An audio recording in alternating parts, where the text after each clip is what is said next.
Hey guys, so welcome to Delph Stack, and this is how to fix your connection. It's not private Google Chrome. So if you ever encounter this issue, what you could try to do, guys, is just simply go ahead and go through the settings into your Windows. Now, over here on the settings tab, you could just simply go ahead and go to the time and language. And now over here, go for the date and time.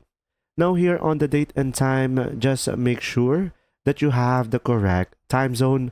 So sometimes these happen because your time and date are not correct.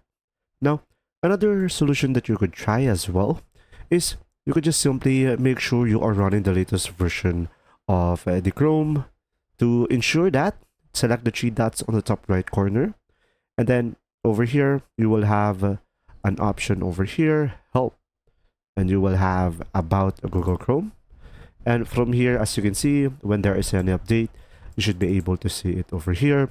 So guys, make sure you are running the latest version of the Chrome so you won't have any issue.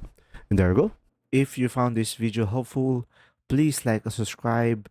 And if you have any questions, just simply go ahead and comment down below, and we will do our best to answer them all. And see you in the next video.